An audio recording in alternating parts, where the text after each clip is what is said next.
सोमवार व्रत कथा विधि और महत्व। शिवजी की व्रत कथा। भगवान शिव की पूजा करने वाले लोगों के लिए सोमवार के व्रत का बहुत अधिक महत्व है। इस दिन व्रत का पालन करने से भगवान शिव और पार्वती जी की असीम कृपा प्राप्त होती है और सभी मनोकामनाएं पूर्ण होती हैं। प्रति सोमवार व्रत विधि। 1. सोमवार के दिन प्रातःकाल स्नान कर स्वच्छ वस्त्र धारण करें। 2. स्नान के बाद भगवान शिव का जलाभिषेक करें। 3. फिर उन्हें बेलपत्र, पुष्प, फल आदि अर्पित करें। 4. घी का दीपक और धूप जलाएं और व्रत का संकल्प लें। 5. सोमवार व्रत कथा का पाठ करें और ओम नमः शिवाय मंत्र का 108 बार जाप करें। सोमवार व्रत के लाभ। 1. सोमवार के दिन व्रत रखने से दुख और चिंताएं दूर होती हैं। 2. व्यक्ति को शरीर के अनेकों रोगों से मुक्ति मिलती है। 3. घर की आर्थिक तंगी समाप्त होती है। 4. घर नकारात्मक ऊर्जाओं से दूर रहता है। सोमवार व्रत कथा। एक बार की बात है, एक नगर में साहूकार रहा करता था, जिसके पास धन दौलत की कोई कमी नहीं थी। इतना अधिक धनवान होने के बावजूद वह साहूकार निसंतान था। कोई संतान न होने के कारण वह बहुत चिंतित रहा करता था। संतान प्राप्ति की इच्छा लिए वह साहूकार हर सोमवार व्रत किया करता और पूरी श्रद्धा से भगवान शिव और पार्वती की पूजा करता। साहूकार की भक्ति से माता पार्वती बहुत प्रसन्न हुई और उन्होंने भगवान शिव से साहूकार की मनोकामना पूर्ण करने के लिए कहा, जिस पर भगवान शिव ने पार्वती जी को समझाने के प्रयास किया कि इस संसार में हर व्यक्ति को उसके कर्मों का फल भोगना ही पड़ता है। इस तरह जिस भी व्यक्ति को जो हासिल है वह उसके कर्मों का फल ही है। भगवान शिव की बात तो पार्वती जी ने सुनी, पर वे अभी भी साहूकार की भक्ति से प्रसन्न होकर उसकी इच्छा को पूर्ण करना चाहती थी। देवी पार्वती के बार बार आग्रह किए जाने पर भगवान शिव ने साहूकार को पुत्र प्राप्ति का वरदान तो दिया, परंतु वह बालक केवल 12 वर्ष तक ही जीवित रह सकता था। साहूकार भगवान शिव और माता पार्वती की सभी बातें सुन रहा था। दोनों की बातों को सुनकर भी साहूकार मन से स्थिर बना रहा। उसे न तो इस बात की प्रसन्नता हुई और न ही कोई दुख। वह साहूकार पूरे मन से भगवान शिव और पार्वती जी की पूजा अर्चना करता रहा। कुछ समय बीता और साहूकार के घर पुत्र ने जन्म लिया। जब साहूकार का बालक 11 वर्ष का हुआ तो उसे शिक्षा ग्रहण करने के लिए काशी भेजने का फैसला लिया गया। साहूकार ने बालक के मामा को धन दिया और कहा कि इसे शिक्षा ग्रहण करने के लिए काशी ले जाओ, साथ ही जाते जाते मार्ग में यज्ञ भी करवाना। जहाँ भी यज्ञ कराओ वहाँ ब्राह्मणों को भोजन और दक्षिणा भी अवश्य देना।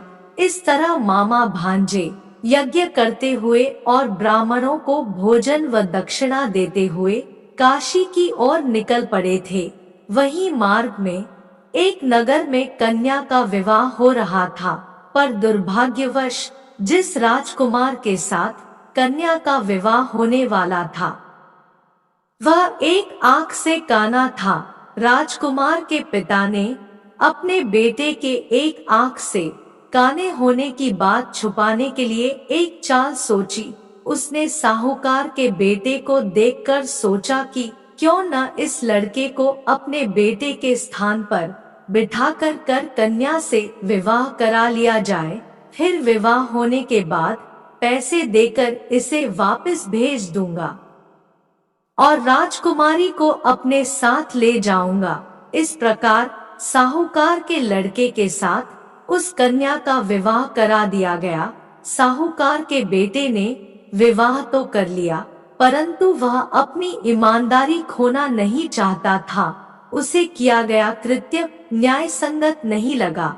उसने यह बात बताने के लिए राजकुमारी की चुनरी के पल्ले पर लिखा कि तुम्हारा विवाह मेरे साथ हो रहा है, परंतु मैं असली राजकुमार नहीं हूँ।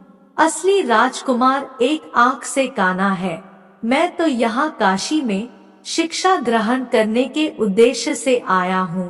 जब राजकुमारी को सारी बात पता चली तो उसने अपने माता पिता को सब बात बताई। अपनी पुत्री की बात सुनकर राजा ने अपनी बेटी को विदा नहीं किया और बारात वापस लौट गई। वहीं शिक्षा के लिए जा रहे मामा भांजे काशी में पहुँचे तो पहुँचते ही उन्होंने यज्ञ किया। जिस दिन यज्ञ था उसी दिन लड़के की आयु 12 वर्ष होनी थी। इस पर लड़के ने अपने मामा से कहा कि वह स्वस्थ महसूस नहीं कर रहा है। मामा ने भांजे को जाकर सोने के लिए कहा।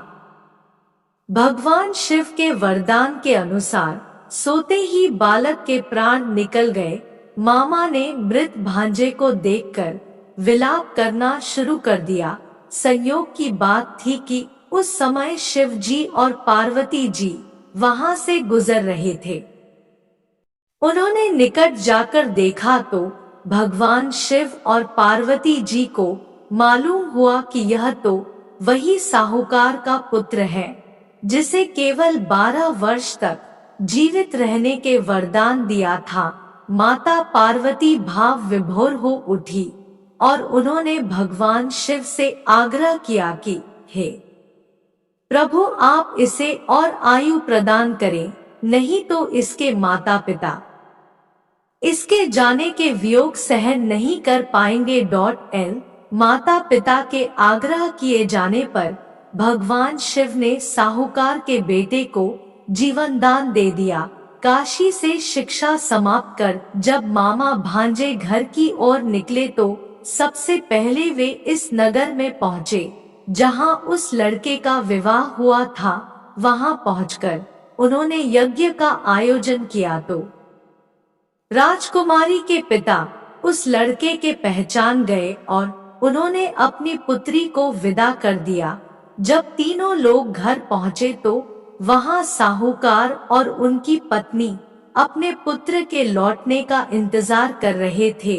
उन्होंने प्रण लिया हुआ था कि अगर उन्हें अपने पुत्र के जीवित न होने का समाचार प्राप्त हुआ तो वे भी अपने प्राण त्याग देंगे। साहूकार और उनकी पत्नी ने बेटे को जीवित देखा तो उनकी खुशी का कोई ठिकाना नहीं था। उसी रात्रि को साहूकार के सपने में भगवान शिव ने आकर कहा कि हे श्रेष्ठी, मैंने तेरे सोमवार के व्रत और सच्ची श्रद्धा से प्रसन्न होकर तेरे पुत्र को लंबी आयु प्रदान की है। इस तरह जो भी भक्तजन सोमवार का व्रत पालन कर सच्चे मन से भगवान शिव और पार्वती जी की पूजा करता है और उसकी सभी मनोकामना पूर्ण होंगी। सोमवार व्रत कब से शुरू करना चाहिए? भगवान शिव को समर्पित सोमवार व्रत की शुरुआत श्रावण, चैत्र, मार्गशीर्ष और वैशाख मास के शुक्ल पक्ष के प्रथम सोमवार से करनी चाहिए। ध्यान रहे कि सोमवार के व्रत कम से कम 16 तो अवश्य ही होने चाहिए।